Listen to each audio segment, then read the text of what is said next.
Shah Rukh Khan. Siapa yang tak kenal dirinya? Film yang dibintanginya selalu populer dan selalu masuk jajaran box office. Tak pelak, julukan King of Bollywood pun disematkan kepadanya. Bollywood sendiri merupakan salah satu industri film terbesar di dunia yang berbasis di Mumbai, India. Negara India, negara unik yang mempunyai 6 musim, yang religius, yang memiliki banyak festival yang didedikasikan untuk banyak dewa dan dewi. Tapi, saya tidak akan bercerita tentang Shah Rukh Khan yang fenomenal dengan film-filmnya atau negara India dengan penduduk terpadatnya di dunia. Namun, tentang satu kejahatan yang pernah terjadi di India. Kali ini saya tidak dapat menampilkan banyak foto yang berhubungan dengan kasus ini, sebab pihak berwenang hanya mempublikasikan satu foto. Untuk itu saya hanya menggunakan gambar sebagai ilustrasi.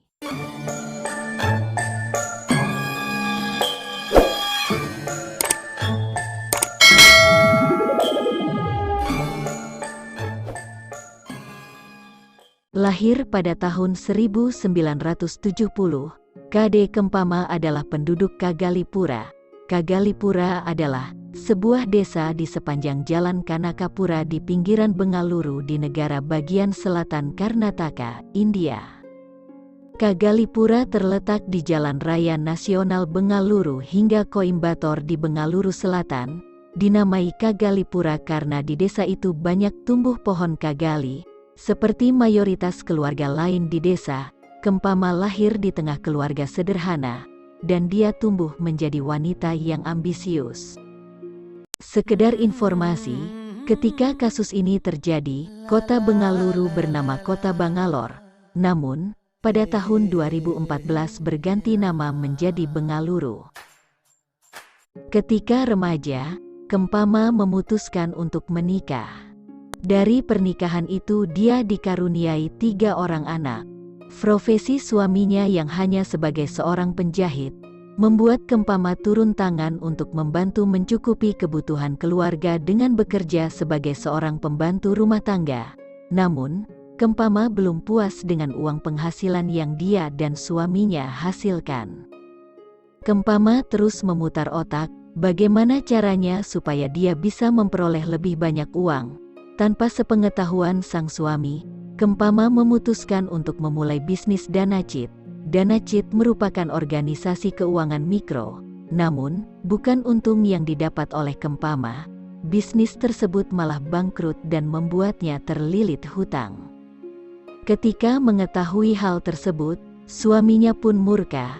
Hal itu membuat Kempama dan suaminya sering bertengkar, sehingga akhirnya bercerai pada tahun 1998.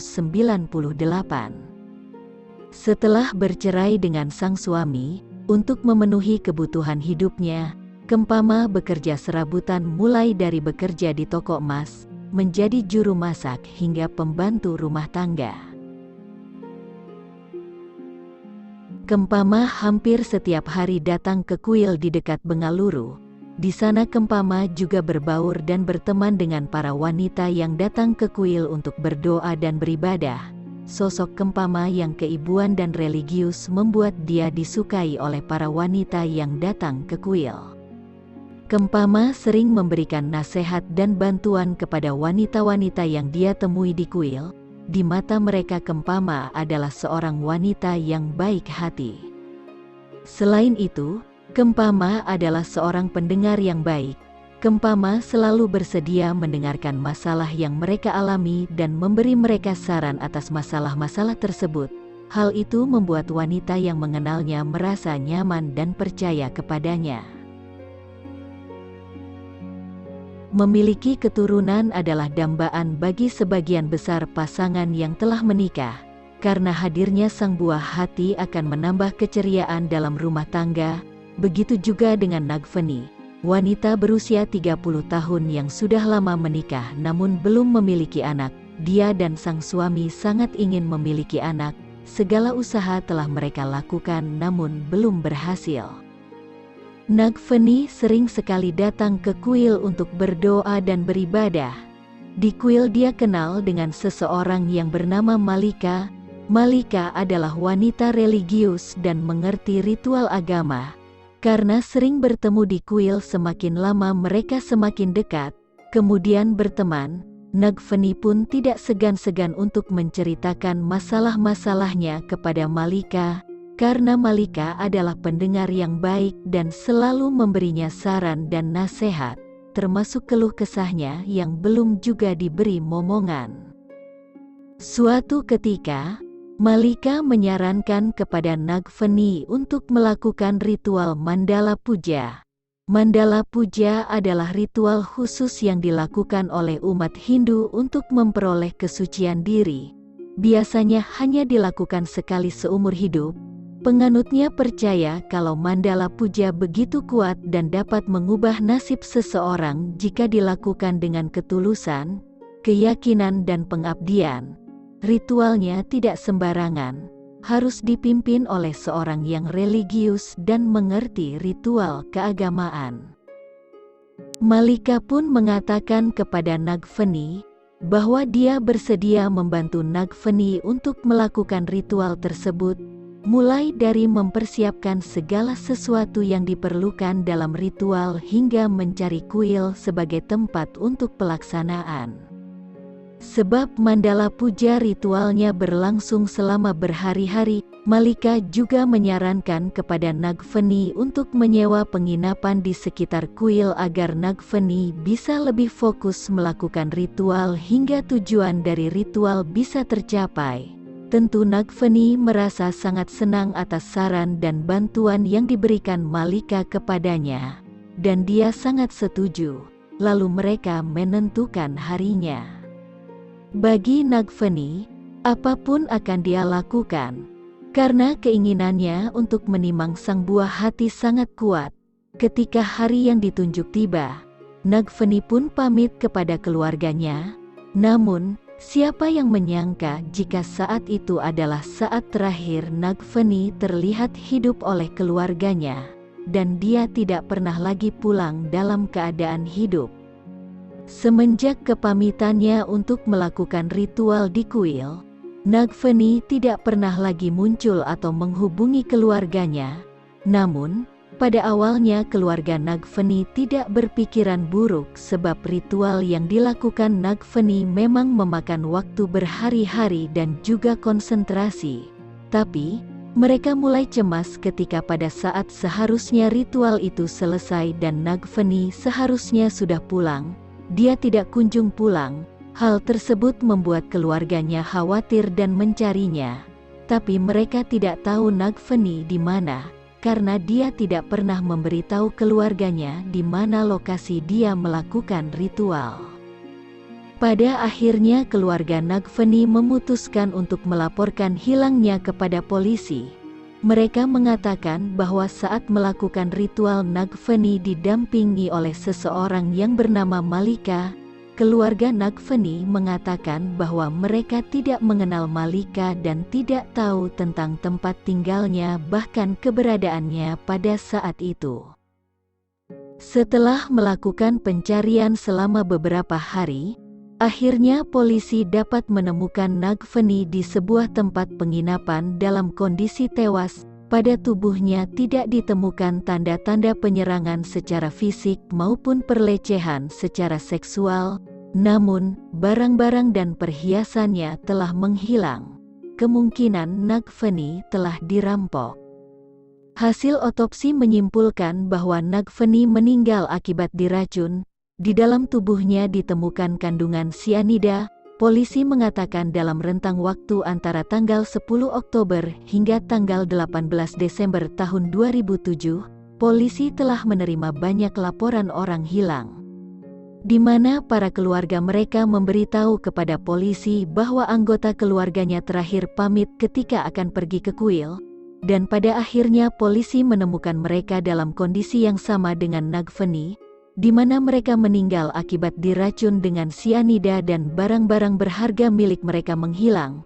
Pada saat itu Nagveni merupakan orang yang kelima, di mana sebelumnya polisi telah mengidentifikasi 4 korban. Semua jasad tersebut ditemukan di daerah pinggiran kota Bengaluru. Lalu di manakah Malika berada? Apakah dia telah dibunuh juga? Kalau dia telah dibunuh, di manakah mayatnya? Apakah mayatnya telah dibuang ke tempat yang sangat jauh? Atau apakah mungkin dia yang telah melakukan perbuatan tersebut? Tapi, bagi Nagveni, Malika adalah seorang guru yang religius dan dia mempercayainya. Setelah melakukan penyelidikan dan pencarian selama berbulan-bulan, pada tanggal 31 Desember tahun 2008, polisi berhasil menemukan Malika saat berada di halte bus di Pasar Bengaluru. Pada Malika juga ditemukan perhiasan milik Nagveni. Hal tersebut membuat Malika tidak bisa mengelak lagi. Dia pun mengakui semua kejahatannya. Ternyata Malika bukanlah nama asli dari perempuan yang telah menipu para wanita-wanita dengan modus melakukan ritual suci. Nama aslinya adalah Kade Kempama, perempuan yang setiap hari datang ke kuil. Di mata orang-orang yang mengenalnya, dia adalah sosok keibuan yang sangat religius. Bahkan Kempama selalu bersedia menyediakan telinganya bagi mereka untuk menceritakan segala bentuk keluh kesah. Ternyata, itu semua hanyalah topeng. Kade Kempama seperti serigala yang berbulu domba. Berita tentang perbuatan Kade Kempama pun menyebar begitu cepat. Masyarakat geram, karena dia telah memanfaatkan kesakralan ibadah dan tempat-tempat suci untuk melakukan perbuatan keji. Lalu dari mana dia mendapatkan sianida? Dia mengambil sianida di toko emas tempatnya bekerja. Di sana sianida digunakan untuk membersihkan perhiasan emas. Kade Kempama mengatakan kepada polisi, "Saya telah belajar membunuh dengan sianida dari film-film populer yang pernah saya tonton." Untuk melakukan aksinya, Deka Kempama akan datang setiap hari ke kuil. Matanya mengawasi para pengunjung tetap, yang merupakan seorang wanita yang menggunakan pakaian sari sutra terbaik dan perhiasan mahal. Matanya tak bisa lepas dari sari sutra dan perhiasan yang mahal. Ternyata selama ini, Kade Kempama tidak pernah puas dengan kehidupannya. Dia menginginkan gaya hidup yang lebih mewah, tapi dia lelah bekerja keras. Kemudian, dia memilih jalan pintas dengan merampok, karena dengan begitu dia bisa kaya dalam hitungan jam. Bahkan Deka Kempama juga mencuri di tempat-tempat dia bekerja. Setelah menentukan korbannya, Deka Kempama akan mulai mendekati mereka. Kempama akan mencoba membuat mereka mempercayainya, dengan mendengarkan keluh kesah mereka, memberi mereka nasihat spiritual, dan dia mengatakan akan membantu mereka mengatasi semua masalah. Kempama akan memperlihatkan bahwa dia adalah seorang yang sangat religius yang berpengalaman dalam ritual. Setelah mendapatkan kepercayaan dari calon korbannya, Kade Kempama menyarankan mereka untuk melakukan ritual khusus. Tujuannya untuk mengatasi segala keluh kesah yang mereka alami. Namun, tentunya semua itu adalah omong kosong. Tujuan Kempama sesungguhnya adalah untuk menguasai harta-harta mereka. Setelah kesepakatan untuk melakukan ritual, Kade Kempama akan meminta korban untuk memakai sari sutra terbaik mereka dan perhiasan yang paling mahal dan paling indah. Sesampainya di kuil, Kempama akan mengajak korbannya untuk menyewa ruangan dengan dalih agar lebih konsentrasi dan fokus dalam berdoa. Kemudian, korban diminta menutup mata dengan kain hitam sambil mengucapkan puja dan doa. Saat korban sedang berkonsentrasi berdoa, Kade Kempama akan menarik rambut korban hingga terjatuh ke belakang lalu memasukkan sianida ke dalam mulut korban. Sehingga korban akan keracunan lalu meninggal. Kadang Kempama juga mencampur sianida ke dalam minuman dan menyuruh mereka untuk meminumnya agar upacara doa mereka lebih lancar. Biasanya Kempama akan memilih kuil yang berada jauh dari rumah korban. Setelah korban meninggal, Kempama akan mengambil semua benda berharga milik korban termasuk sutra dan perhiasan. Kemudian dia akan meninggalkan korban begitu saja tanpa jejak pembunuhan apapun. Pembunuhan pertama dilakukan pada tanggal 19 Oktober tahun 1999 di Hoskote. Korbannya adalah Mamata Rajan, yang berusia 30 tahun, yang dibunuh saat berdoa di sebuah kuil. Korban kedua Renuka yang berusia 22 tahun, dibunuh di sebuah pusat peziarahan di distrik Kolar pada tanggal 7 Desember tahun 2006. Kepada Renuka, KD Kempama mengaku bernama Jayama. Kakak perempuan Renuka yang bernama Mani mengatakan bahwa dirinya bekerja sebagai pembantu rumah tangga di sebuah rumah di mana Kempama bekerja sebagai juru masak. Renuka tinggal di rumah Mani, sementara suami Renuka sedang pergi bekerja di Dubai. Kempama sering mengunjungi rumah Mani dan berteman dengan Renuka. Korban ketiga adalah Elizabeth, yang berusia 52 tahun, dari Satanur. Dia berdoa untuk menemukan cucunya yang hilang. Dia dibunuh di kuil Ka'bah Lama. Korban keempat adalah Kemama, berusia 60 tahun. Dia dibunuh di sisi Dagangamut, Kiatasandra pada Desember tahun 2007. Dia melakukan ritual untuk menyembuhkan asma. Korban kelima adalah Muniyama, yang berusia 60 tahun. Dia berasal dari Yelahanka dan dibunuh di kuil Yadiur Sidalengeswar. Korban keenam adalah Pilama, berusia 60 tahun dan dibunuh di Madur Viatyanatapura. Korban terakhir Kempama adalah Nagveni. KD Kempama akan mengubah identitasnya setelah melakukan pembunuhan. Sebenarnya, KD Kempama pernah tertangkap basah merampok seorang korban pada tahun 2000 di sebuah kuil. Namun, korbannya selamat dan melaporkan kepada polisi. Dia ditangkap di Bidadi. Kempama dijatuhkan hukuman 6 bulan penjara. Kasus KD Kempama memakan masa persidangan yang panjang dari tahun 2009 hingga tahun 2012. Pengadilan hanya mendakwa KD Kempama atas 6 pembunuhan. Karena kurangnya barang bukti dalam pembunuhan Renuka, Pengadilan Negeri India menjatuhi hukuman seumur hidup kepada KD Kempama.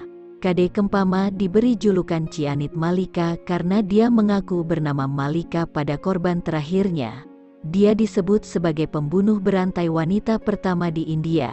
Saat ini Cianit Malika menghabiskan masa tahanannya di penjara Parapana Agrahara Sentral di Bengaluru, Karnataka, India.